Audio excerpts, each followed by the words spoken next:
Just have to go from where it's at, I guess. See, the reason why Seattle and Pittsburgh are so conscientiously, studiedly, and unionedly void of reason when it comes to evidence. In other words, they're very evidence shy. They don't like to talk about evidence. Is that when you get acquainted with the actual evidence, you realize how sophisticated the Pauly's dead trial run was, and that Lenin faked it. They say the first casualty of war is truth. Well, they want us to believe the first casualty of their war was John Lennon, but it wasn't so. It was truth that was the first casualty of war. Double fantasy was like one of those deeds they gave the Indians, meant to convince while planning to loot. And they ran, not just Paul's dead, but the Elephant Man was very chic when they were enculturating the preparation of the territory, because they were selling the idea, Lenin was a sacred form of medicine. And so you cheat us of the great medicine. And to make spiritual medicine that makes people, that's what made things made me suspicious about the dude who was ready to social work, anger management, and preparation for the Parkinson's syndrome they gave me. It's because this is the sort of rabid animal that John Lennon is or was. Unleashing the very intimate, deranged, evil, psychotic Yoko Ono on me as a symbol of the little boy so that they could get revenge for Hiroshima. Like, you wonder, it was very productive that but why would British intelligence ask Olympic skater in Beijing from Russia to give the signal for the New World Order? When the gold medal was Valeva's for the taking. She fell for fourth place on a signal from Flip. That's why she flipped her finger in the wee hours of the morning. You can see on a handheld camera if you're actually watching it live. Was because the British intelligence gave the signal that they were operating from the fourth way. Ouspensky of Kharkiv back in 1916 was hanging out with Prokofiev and Picasso in the Cubist movement, which had an adjunct in the Italian futurist fascist Freddie Luigi introduced, and Marinetti introduced D.W. Griffith to Mussolini. Mussolini's son was a big name in Hollywood. So they were the power, D.W. Griffith, who reasserted, the defeated in the war between the states, reasserted their power. And the Confederacy had its Secret Service in Liverpool during the war between the states. So this Liverpool Confederacy, the Secret Service in Hollywood, also did it again in an alliance of secrecy with Hitler and Reagan.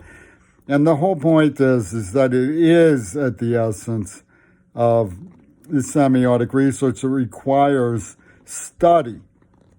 This is what Seattle didn't want me going to school. They lied infamously, poisoned me infamously, terrorized me infamously, slashed a bystander infamously, threatened and terrorized and poached and killed innocent people symbolically, infamously, to prevent my being allowed to go to school so that I could get my work accredited.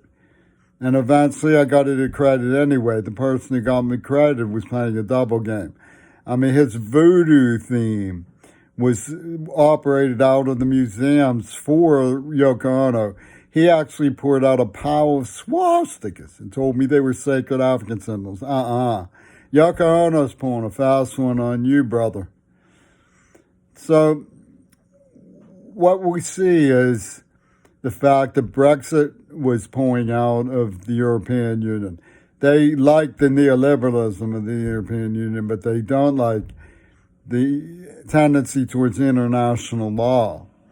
And the Russians and the British have made up their minds. It's a brazen assertion of power and privilege.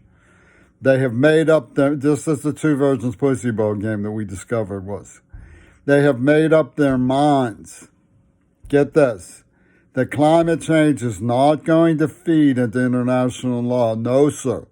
They say nuclear bombs are coming for you. And they have Bob Dylan playing nuclear bombs are coming to get us. Nuclear bombs are coming to get us. So go out and buy them John Lennon records. You know, and this is what they're pulling.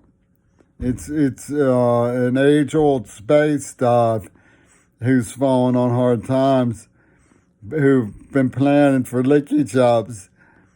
Back from World War I, this was going on. Ouspensky and Blythe Sanders got off the ground together about the time Einstein had theory of relativity on the desk. So we're not talking about Einstein's fourth dimension, we're talking about Ouspensky's fourth dimension. And Ouspensky's cluck, we're all hanging around with Robert Fripp, who got to prance around with David Bowie every now and then. Boy, did he giggle in glee for that. He was up on one toe. He positively shined his own fanny about that. And the thing is that these nuts were playing the Walrus. They had Lazarus in their movies, and they called themselves Casper. And you can't have all of those clues in place. Shine your fanny, because you can't have those kinds of clues all in place. Beginning in 1907. This was European World War power structure, planning to overthrow the United States. You notice they attacked the Kennedys when they poached towards this new world order of European, and Texas, of course, who wanted to secede in the name of chattel slavery. You know, in Pittsburgh. I mean, we know that Ted Cruz is going to go to Pittsburgh to cheer the Penguins win.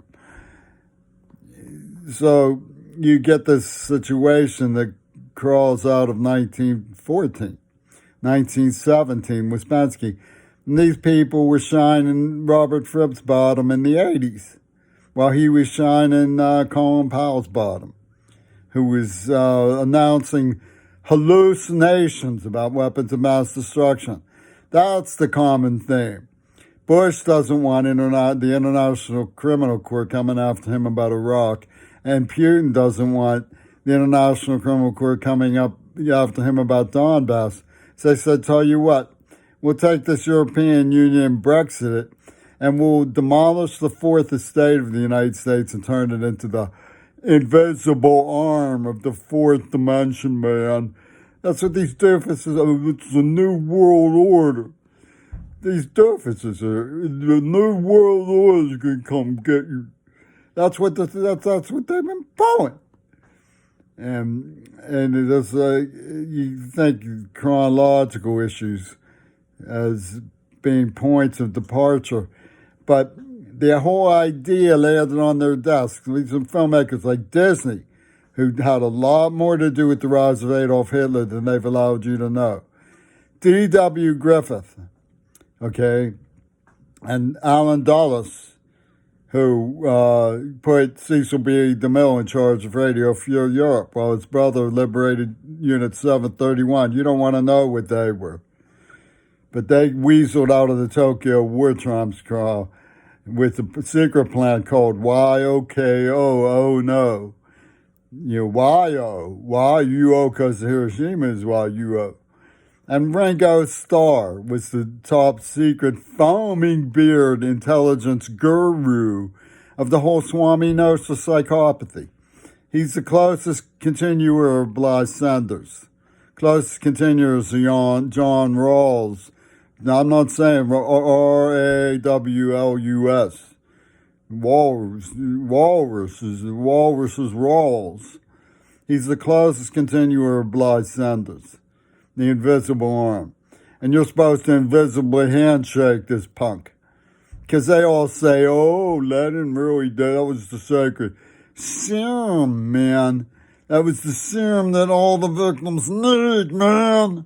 You cheated us with the serum that the victims need, man. And they sent in the British Slave Union and Russia. How about that? Britain and Russia coming for your throats, you stupid motherfuckers.